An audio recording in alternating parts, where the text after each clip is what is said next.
Hello.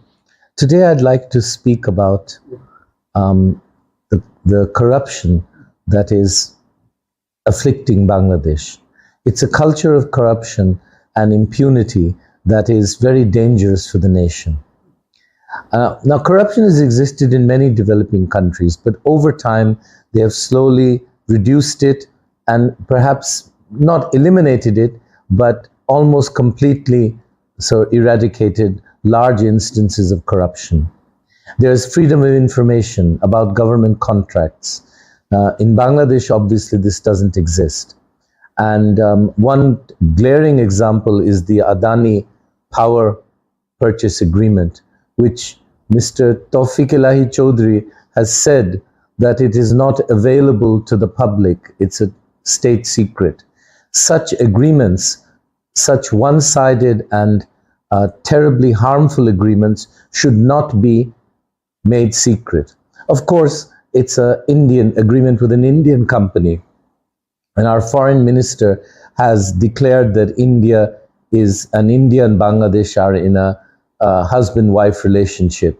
I suppose that makes what India is doing to Bangladesh, it makes it legal.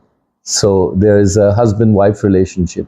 So what India is doing to Bangladesh, everyone understands what I'm saying, becomes legal. So it's a very dangerous type of thing to say. That freedom of information is extremely important. We need to know about government costs. We need to know about the costs incurred in construction, in various projects, compared to the private sector, compared to comparators in other countries. For example, when the power plant was built here by the Russians with Indian quality control, I'm sure some of you will be alarmed when you hear this, the cost is estimated now at over $13.5 billion.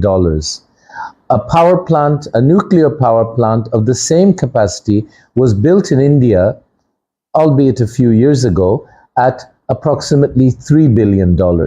So the question is, why is there an extra $10 billion added to our cost? And the Prime Minister should be made to answer this particular question. There are stories of massive corruption which seem to be justified by this figure.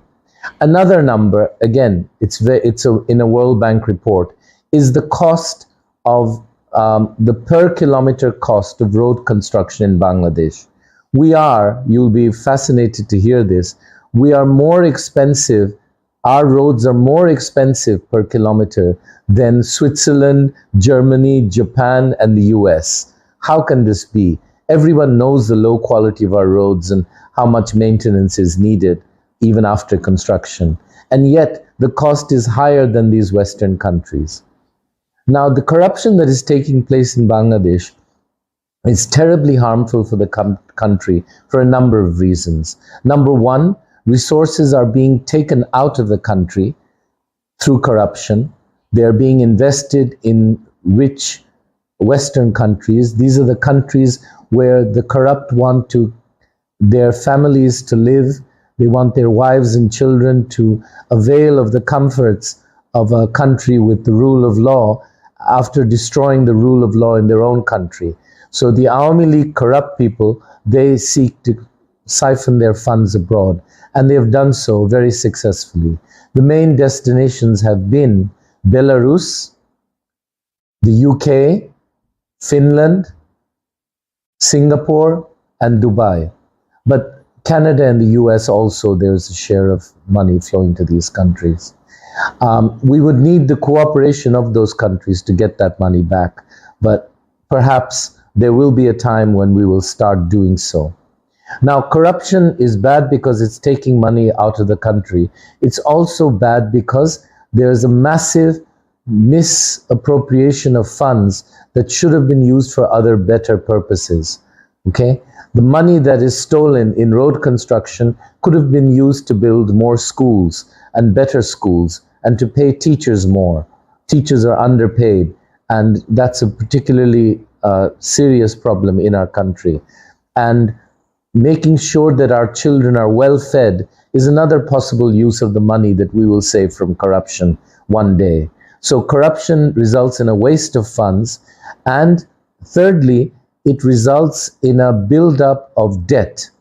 Most of these corrupt projects result in massive debt burdens for the country. This debt will have to be repaid through taxes and by the people of Bangladesh. So we are essentially funding the corruption that the Awami League is conducting, throughout the country in every sector. Finally, the most perhaps pernicious aspect of corruption is the disincentive it gives to hardworking people. I give the example of someone who pushes a trolley, a telagari, and that person struggles all day through the streets of Dhaka and earns 50 taka. I can see them sweating in the heat and through their exertion. And I just think for 50 taka, he's struggling like this. And other people are making money, thousands of crores of taka, through corruption. It's not fair. And that person, when he knows that this is happening, he also will be concerned that this is not fair, and he will be angered by the injustice in the society. Eliminating corruption is therefore an important element of ensuring social justice in our country. On the topic of social justice, I will speak next. Thank you.